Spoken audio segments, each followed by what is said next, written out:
if you think you are mature until you get to a certain stage in life, you will know that you need some people guidance. Adulthood, based on legal constitution, is when you clock the age of 18. But looking it in a real perspective, it's not just about the age, it's about the responsibility and mindset. Because you can even see a 40-year-old man still behave like a child. Okay, like, but it will still take us back to that age thing. You don't just say, okay, because I'm 18, I'm not an adult, you just jump into it. I feel it is a gradual process. Career-wise, you might have grown so big, but in relationship matters, you're still like so low behind it. So many people come to me for advice. Some people don't actually need the advice. Yes. What they need is validation. Yes, that's right. In their mindset, they have what they want to do. Yes. You understand? So they just want me to say something that relates to what they want. If I say anything contrary to what they want, they come up with reasons Why they won't tell me initially that this is what they want to do. But they will not come up with reasons why they should go for what they want to go for. You're in this age, you're supposed to be there. You're in this age, you're supposed to be there. You see, whatever stress you are passing through that is not within your control. Okay. Don't let it bother you. So don't let people push you into what God has not preserved for you.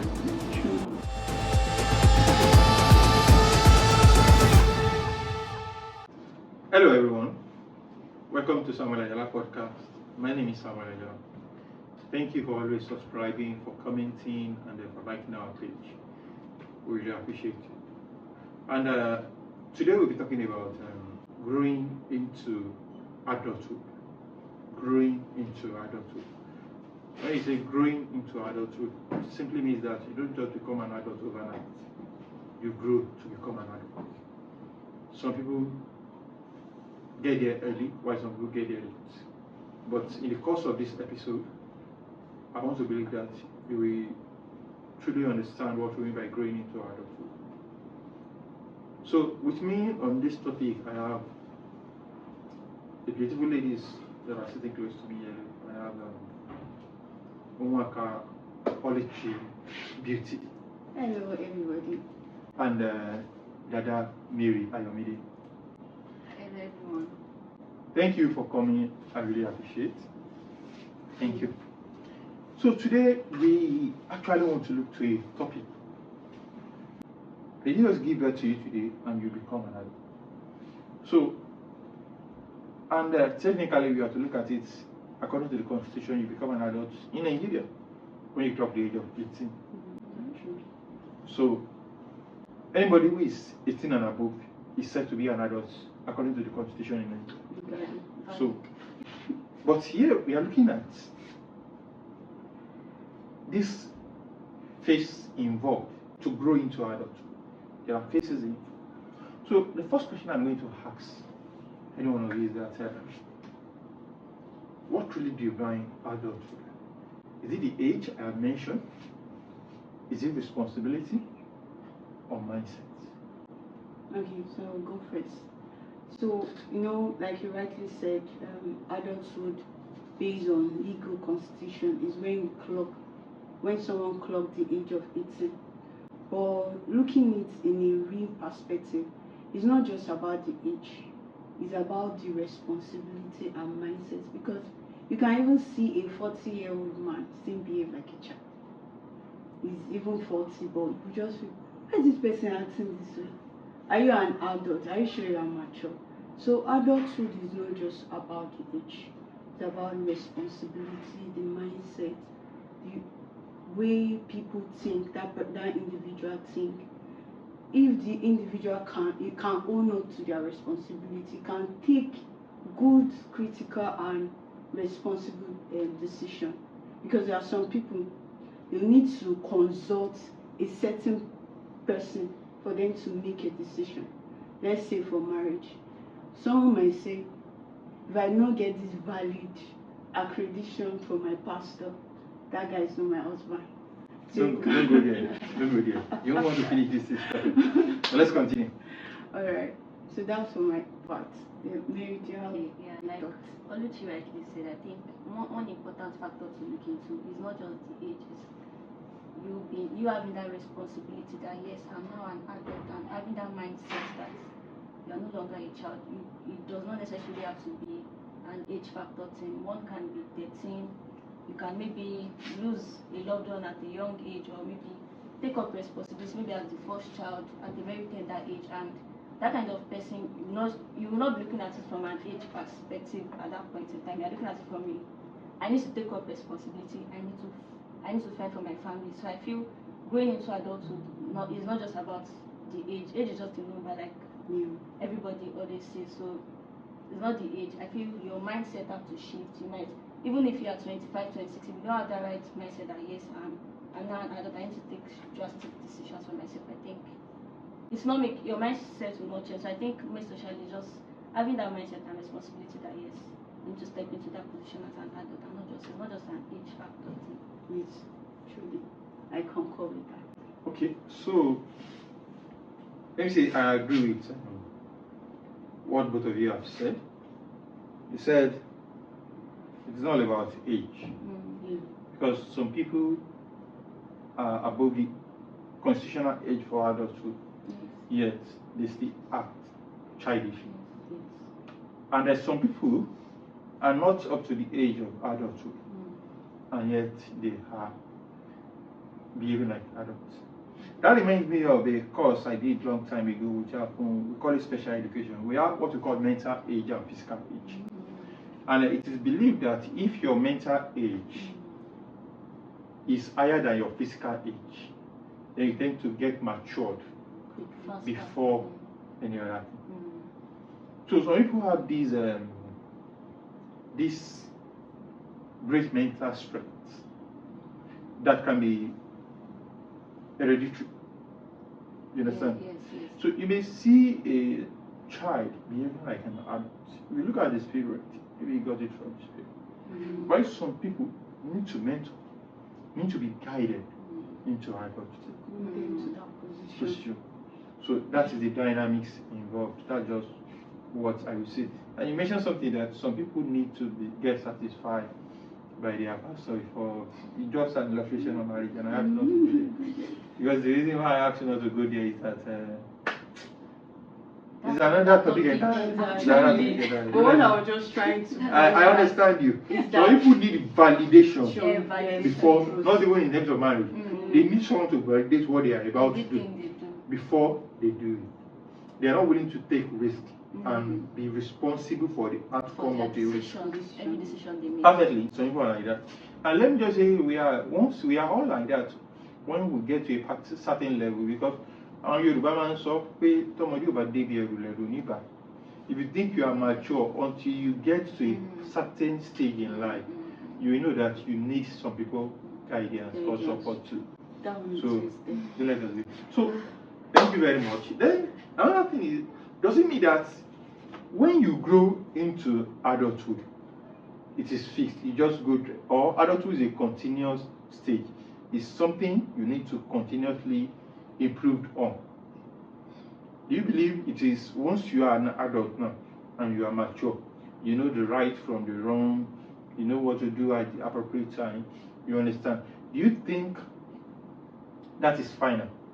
Like you don't need to work on yourself more?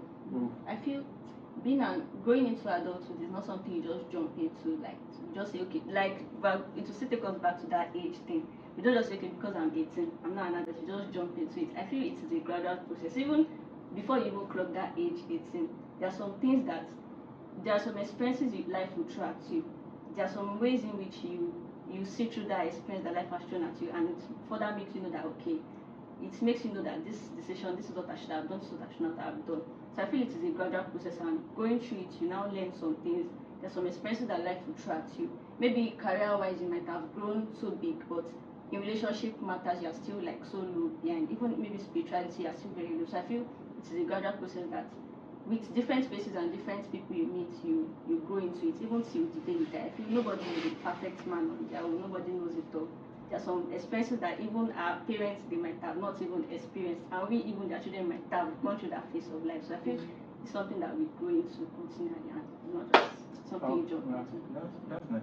Do you have something to say concerning that? Yeah, so I'll view it from this point. In Ecclesiastic 3, it said there's time for everything.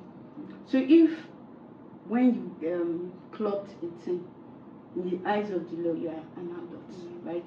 But growing into that man that you are going to become, it takes stage and season, and each stage and season there's a lesson to be learned. There's error to be made, because no matter how good and perfect that you are, there's one error that will be made and you learn from it. So adulthood is not just a fixed stage, it's a gradual process. As times go by, you grow into, you become better and become wiser at what you do. Wow.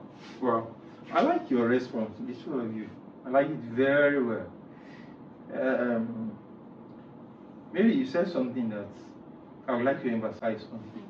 You said that you can be an adult in terms of career and still a baby spiritually. Wow.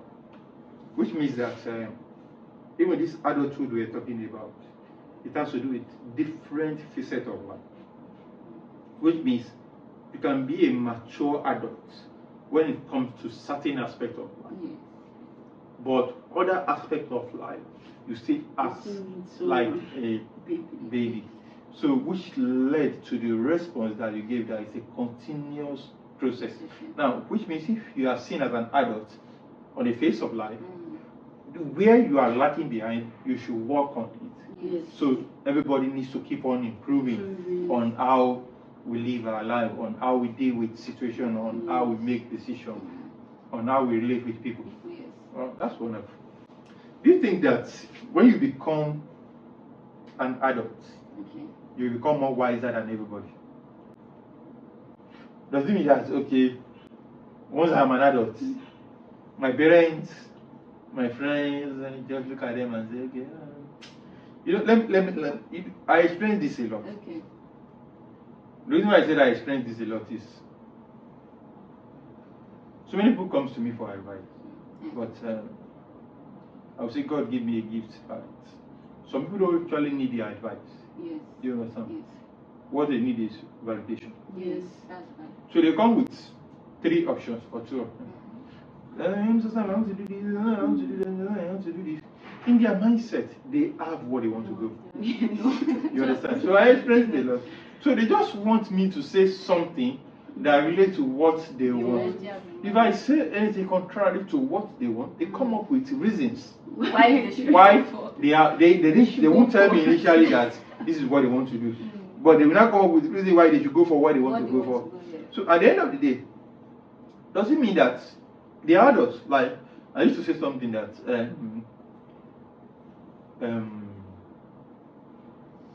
every advice is like a decision making, and it is optional.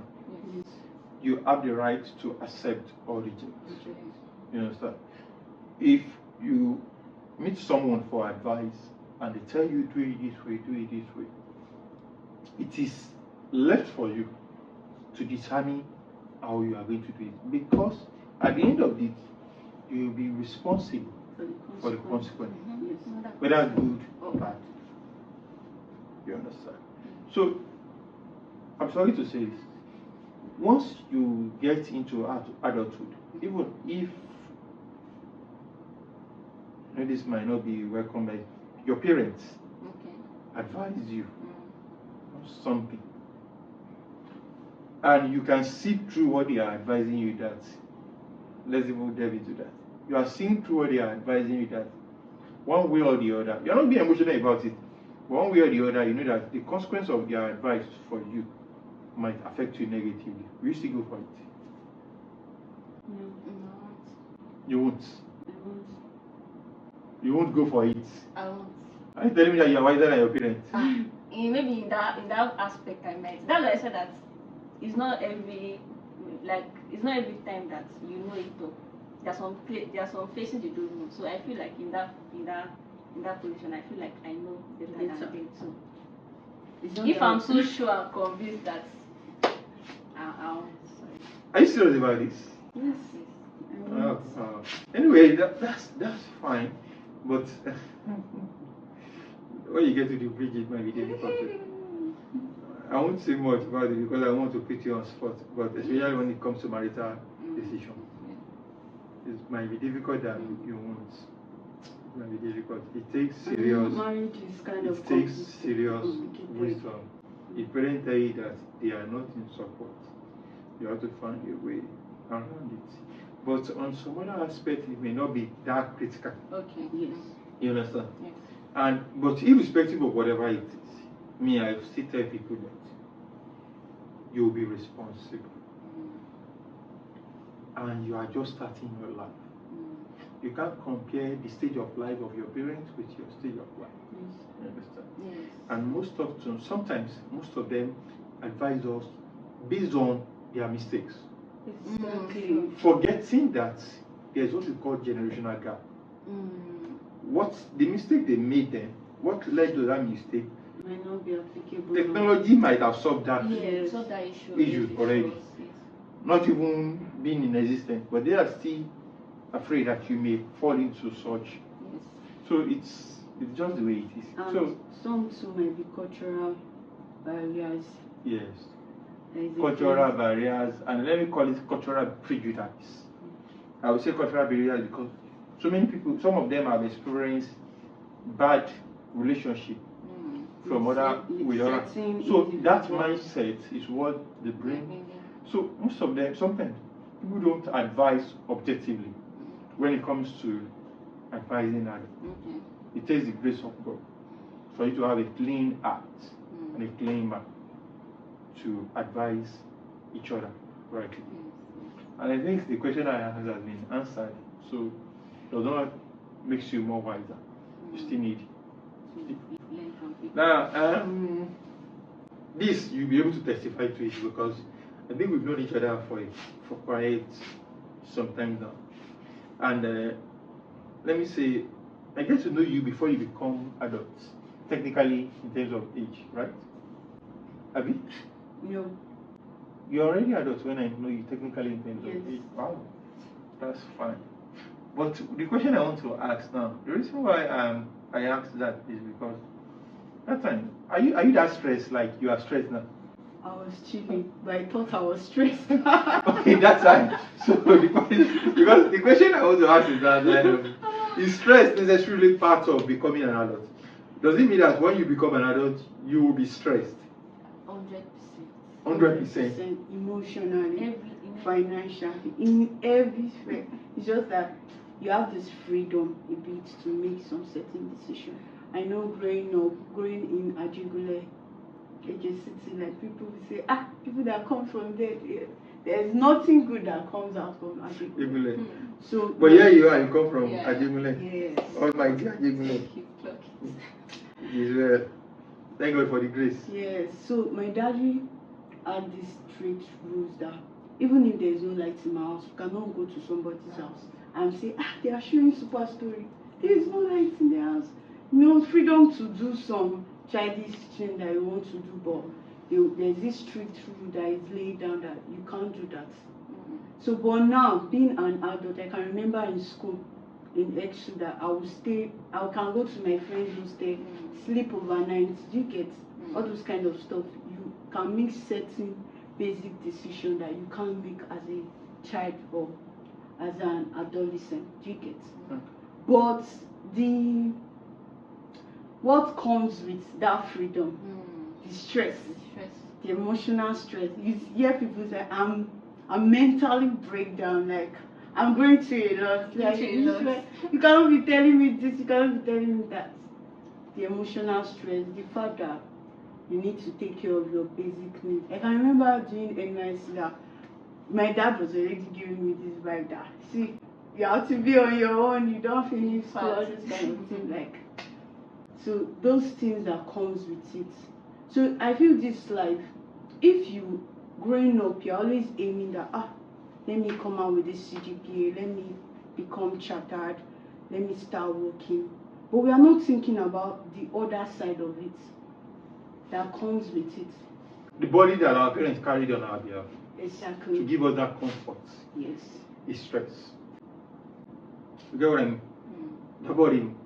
Because, I used to say something some years ago that if you are sitting under a shade today, someone has labored to provide that shade. Yes. The comfort you enjoy while you are in school is the stress your parents paid for.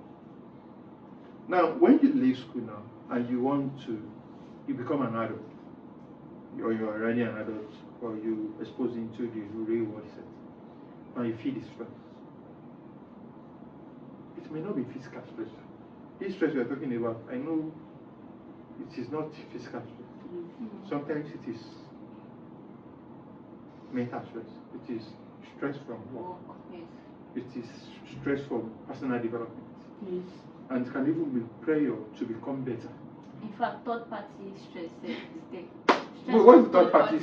What's the third party stress? Stress from outside people outside your community or outside of you. Yes. Okay. Expectations. Societal expectations. Expectations. That you're in this age, you're supposed to be there. You're in this age, you're supposed to be there. Okay. People, But- please, all those Let us stuff rest, too is there. Okay. But I will just advise that you see, whatever stress you are passing through that is not within your control. Okay. You understand? Don't let it burden you. Because in reality, we can't see where we're supposed to be with our physical heart. You understand? So don't let people push you into what God has not preserved for you. True. There is time for it. As you have said earlier, Ecclesiastes 3. You understand? There's time for everything. And there is spiritual time and there is physical time for everything. So if you work with the prayer from people, you let that be a stress on you. Third party stress. If you miss it at the end of the day, they will live their life. Certainly. They will do what they want to do. They will achieve what they want to achieve. You understand? So just walk in line with your own personal growth in life. That's why I used to encourage people to have personal relationship with God. So when people are pushing you to do this, and you know that God has not, You know what your father is speaking on. you will remain calm. Yes. You just feel like Emma Sotini, there is an agreement between, but it is very dangerous when you don't even know what God has planned. So before you even step into adulthood, you should know the plan of God for your life. Yes. True. It is very, very. I think that we ease so much stress. Because what you are stressing yourself about, when God will do it, It will just come. you'll be surprised and say, so I'm just stressing your head for nothing. for nothing. Thank you. Thank you. So you talked about something that will lead me to another question. Talk about when you are growing up, your dad will not allow you to go to your neighbor's house or what. You must be at home. So I know literally you'll be sad when your father deny you those. So sad. Do you understand? So now what I'm about to ask, does independence automatically lead to happiness for you? Now, being independent, does it lead to happiness? So, if I'm going to speak on that right now, so that question is a two-way brainer, right? So if you are looking at it individually, like some people might be like, I need to be independent of myself, like isolating themselves from people. So that can actually not lead to happiness, because in this world, like the way God created this world is that, Mr. Sam, I need you. The way I need you, Mary need me. So it's a circle. So if you're not saying that, you want to be independent of yourself. You are isolated. Like, you know, you might be feeling like this thing is giving me happiness. But when you get to a certain level, you find that you are alone. Nobody to call to say, oh, this is what is going on, this is what is going on. But when you are independent of your decision, you can actually find happiness in that. You have said, just say what I want to say. That's it. Initially, the explanation I want to ask for that, are you not confusing isolation with independence? You understand?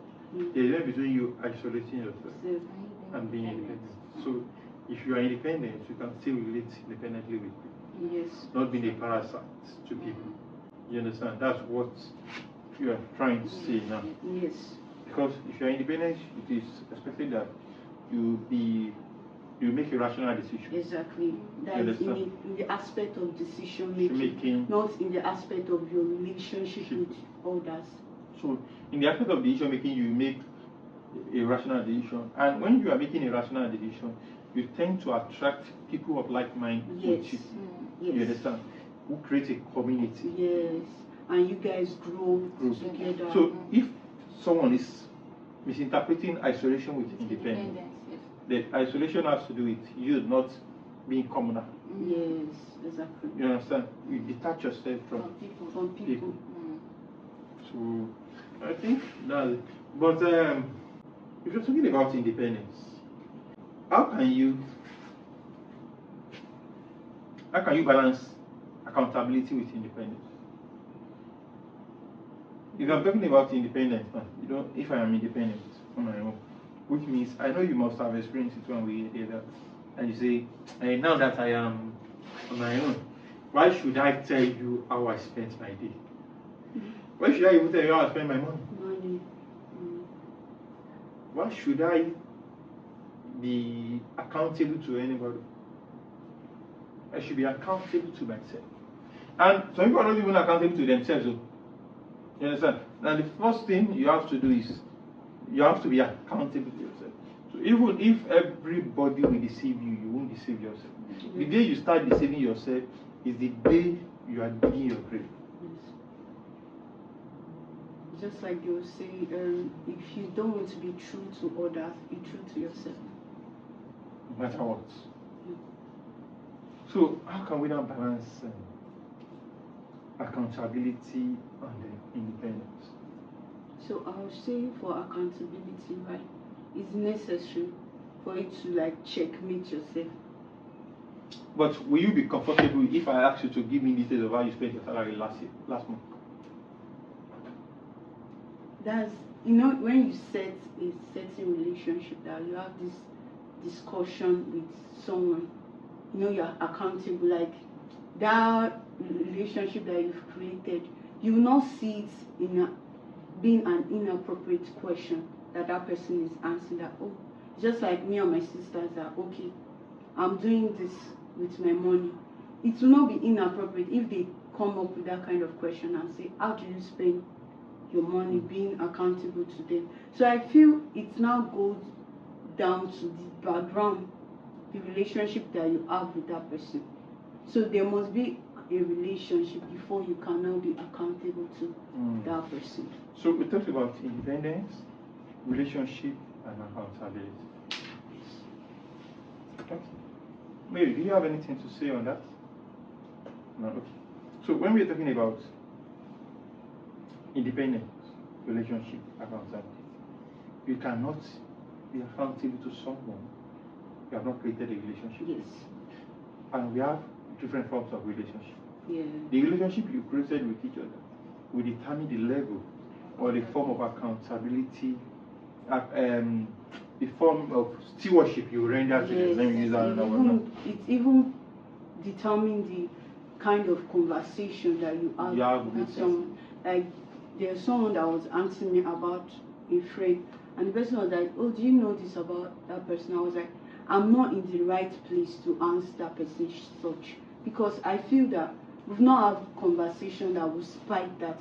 And if I'm going to answer such question, it will sound inappropriate, because there are different stages of, like, different levels of relationship. We have the casual, we have the core, and the intimate one. So imagine someone that is just based on hello, and see me, how's your boyfriend? Are you okay? What's that? Like, it's not really sensible, a sensitive matter to speak of. Do you think that relationship becomes more improved or complicated when you grow into adulthood? That question is very. I feel like me. I'll prove my own point from the fact that I'll say when you go into adulthood, the relationship becomes more complicated. But you can argue to another. But me, I feel like it becomes more complicated. I feel like to me, it becomes more. I feel when you're still young, you like everybody's just your friend. Like in fact, you can literally call everybody in your class. We are best friends. Like because box. Children, we have this. I'll not say free mind. Like thank you. They have that free mind. Like just express yourself, play, even nobody's watching. Share your toys. Thank you. Like be free. Come as you are. Just but as you grow old, like you start becoming more conscious. People are looking at me. They are watching me. Like if I say this, but they not say I'm being insensitive. And the spiritual part too. Like people might have bad intentions. So too. when you start growing old, I feel at a stage of your life, maybe in your teenage year or like adulthood, you start picking friends based on what is this person adding to my life. Spirituality, are we on the same skill level? Career wise, do we align? Like so all those things make adult friendship more complicated. So me, I don't know if anybody has any other opinion. Yes, my opinion aligns with Mary's thoughts because there's this childhood friend that growing up primary school, secondary school, like if I'm not at her place, like if she has not come to my place that we should go to school together, like it was very intimate. Like if a prophet should have come and say, oh Oluchi, in like 10 to 11 years from now, like you guys might not even talk shit together. Okay. But now it's just hello. But as you grow into an adult or being an adult, life experiences plays out. You see that this person is not in the same space as I am. It's not that you are being old, I'm in this level, but conversation that we can have together is not in the same level. Not the same wavelength. Exactly. So indirectly what you are saying is it becomes more restrictive, complicated, and friendship fade as people grow. Let me just boil it down to the fact that the more you grow, the less friends you make, the more family you build. Because the very few people that stay with you will not stay with you as a friend. Yes. So you don't have, let's say, as a child, like you said, everybody is your friend. You're about 20, even on the streets in the school. This one is my friend. This one.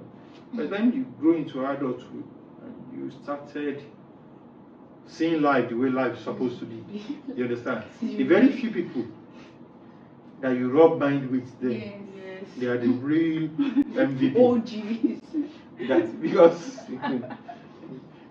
storm winds without. You understand? Still holding on to you. So that's why if you have a friend of more than 10 years that you have been consistently talking together, hold them tight. So they are no longer your friend, they become your family. Especially if you have like 15, 20 years old friends that you have been talking to, and you are still talking like the way you used to talk. I was with some old men sometimes ago, and the way they interact, I feel like, so it is how myself, they are big men, but the way they interact in the closet, like, so this is how myself and my friend will be interacting when we become billionaires. I don't know, maybe in USD or in pounds. You understand?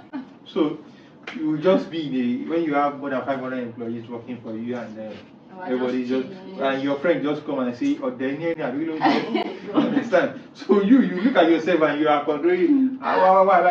You understand? So that level of communication will even You can hardly offend each other at that level. Yes. But like you said, friendship fade. Yes. But the ones who sticks together grows to Those are the become real friends. family. Is adult life more fulfilling or restrictive? Is let's just look at- Is it more fulfilling that a part, you have ambitions when you are in school. You understand? Yes. You want to become this, you want to become that. You understand? So is it fulfilling?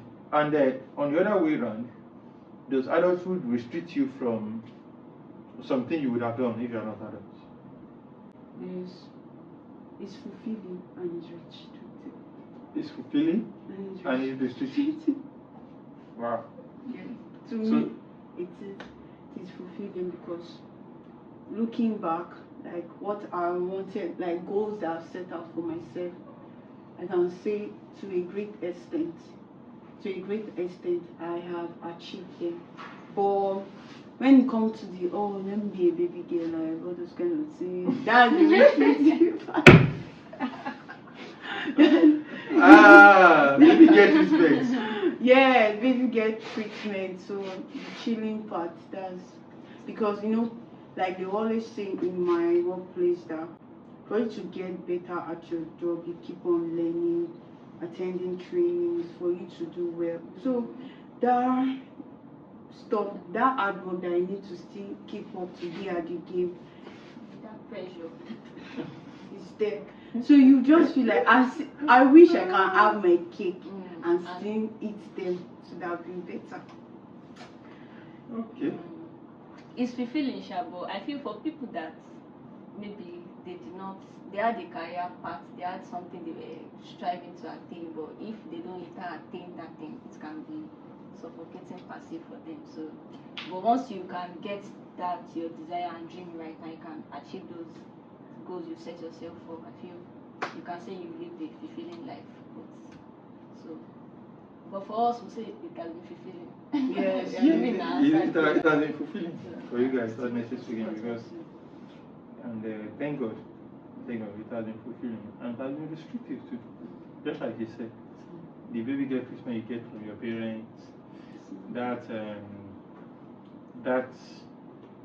a bit of you not spending your money to take care of yourself. Somebody sending You you understand? money. You can imagine with the way you are just keeping your salary, or you just spend it when you want to spend it. Now it's it'll be more fun. Now you have to calculate one or two things before you spend. Right. Anyway, that's why it is called adulthood. Yes. And God will continue to help us. Amen. So, having talked about this, we are moving towards the closing phase, and having talked about all this, do you think the advantages of adulthood outweigh the disadvantage? Yes, it does. You prefer adulthood, all the advantages, you prefer it to the disadvantage? Yes, I prefer it. All the prayer, all the stress. I prefer it to. You prefer it? It's just like when Paul was speaking, I can't say the particular verse, but it's around Corinthians. I was saying that when they were babies, they were taking milk or milk. Like you cannot always be a baby. You need to grow. Even in life, spirituality, you can't stay in one level. Even when we are looking at spirituality, if you feel like life is a stage, even spirituality is a stage. If you feel that I'm okay here, if you see people that are contented with the level, and when there is actually more room for growth, you see that this person is not really living the life. So I would say the advantages, though it comes with its own stress and everything, but if I look back, I will still choose to be an adult than a baby. Wow. Yes. That's what I've said. You can't be a baby for life. Yes. You can't be a baby for life. You need to grow. And the joy of every parent is to see their children grow into a fulfilling adult. Yeah. When they can sit back and look at you and say, okay, I'm not disappointed. All my sacrifice is what when you think well, when you do things right, you understand. You don't know the joy it gives parents. You don't know it. When they look at you and you are no longer a burden, you are no longer something that gives them sleepless nights. You are growing into a matured, reasonable adult. I think that mature reasonable is very important to now with the advantages. If you turn out to grow the other way around, you have a lot of yes, it becomes burden. Yeah. If it goes, so that's just it. Okay, I think finally let me just wrap it up with this last question. Do you think that society should better prepare young people for adults? Do you think that is our society preparing us for adulthood or pressurizing us into adulthood? It's pressurizing us. Our society is pressurizing us into adulthood, not preparing us. Why do you say that? So, if you take two people as a specimen, right? Because of their upbringing and everything, the way they analyzed a problem that a child has, they will root it back to the family because that's the first point of contact. So before you now shift it to society, imagine using two individuals. The first individual A come from a happy, loving family. Then individual B come from a broken home. That individual B is going to blame me down to society that this system is failed, like there is no out. So I feel what the society can do better is to set up a system that to educate people more. If A has failed, that's the family, because we don't choose our family. We are being born into that family. But if there is a corrective platform for that, it would have been better. But what society do now is to pressurize you that, oh, look at people your age mate at this, you're expected to be here.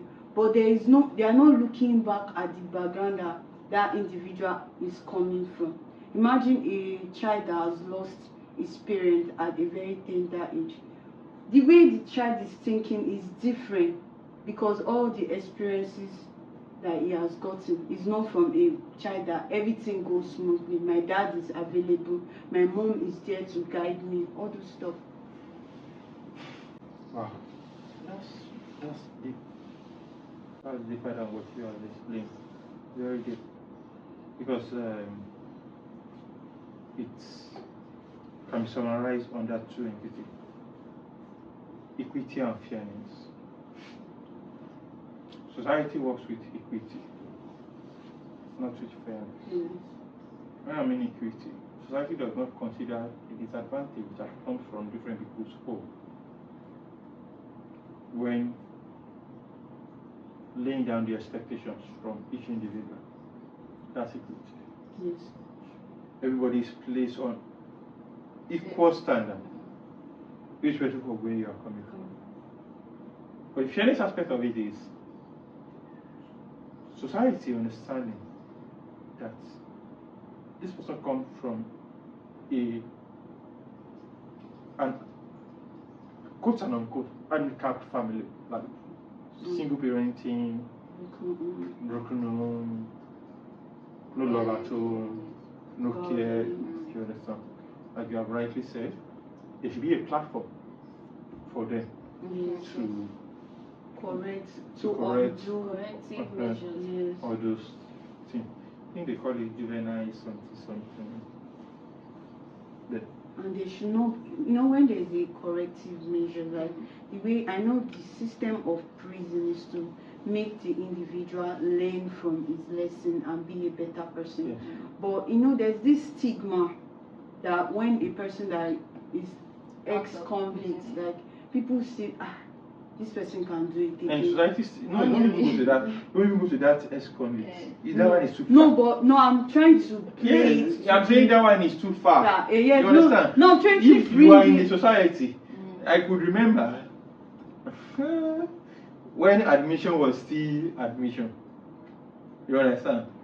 Within the street, when you finish your secondary school, if you are not living that home within 3 years, you may not be able to come out of your house again. Yeah, you have to be ID. That's why I'm saying that you are going far. not getting admission into university after 3 years. For you to walk freely on the street, they'll tell you, I want to do was school now. You understand? And people don't realize how heavy some words are. Yes, exactly. When they release them, it becomes a burden in the life of that person. So we are trained to talk loosely without considering the emotional and psychological impact of our word on the other person. And knowing that people are different, the way people assimilate things are different. So you just wake up and say, you suppose to be in university. Is that supposed? That child is 3 years younger than 4 years. What now? What it was. Oh, that's party. Oh, there's no issue. Where's your own level? Where's your own level? Yeah, you're going for job lesson. Oh, you're still writing like. Oh my God. Let me share this personal story. It may sound fun. I don't like sharing something like this.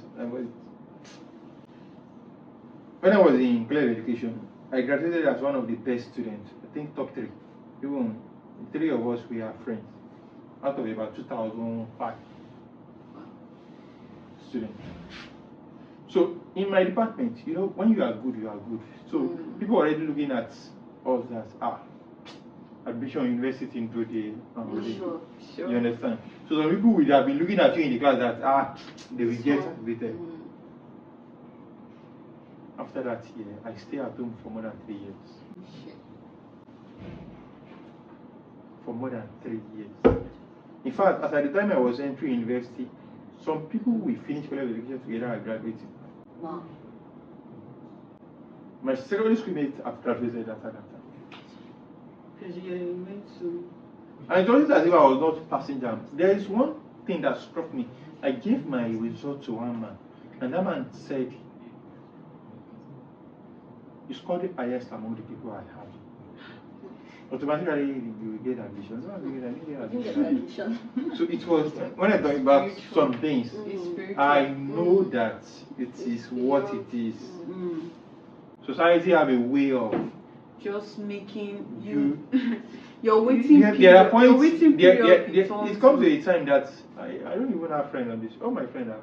You can't. You understand? One way or the other, you have to go to another street or streets or even like that. So, for everyone who is passing through such, don't fall into societal prayer. One way or the other, it may not relate to what we have discussed. It may be on different aspects, like it may be marriage, it may be academic, it may be achievement, it may be personal goal. Don't let society pressurize you. Speak to your God. Add value to your life. Trust the process. And never ever stop believing in yourself. Because what the society will do is for you to question your faith in yourself. You sit down and you still question yourself. Can I still be successful? Can I still do this? Can I still do that? That's one of the effects of societal prayer. Please and please, wherever you are watching us, don't fall into societal prayer. Make sure that you are quick there. Rather than fall into societal prayer, fall into God's purpose. Yes. You can find purpose in most of these things you are passing through. Just look at it. Look at what God wants to teach you. Look at what God wants to bring out from you. If you can identify it, you have inner peace. Yes, and peace is important. Don't compete. Don't look at your calling. Be on your track and face your goal and your purpose. Thank you. Thank you, Oluchi. Thank you, Mary, for this wonderful session. I really appreciate, and I hope maybe one of these days again we can still do this. So, to our viewer, thank you for staying tuned. Thank you for watching. Thank you for your support. For those people who have sent message to us personally to appreciate and to encourage us, we pray that God will bless you. And for everyone who is watching as well, God will bless you. Help us to share. Like Like. and share. Like, Thank you. Subscribe to Bye. Ajala's YouTube channel. Bye. Yes.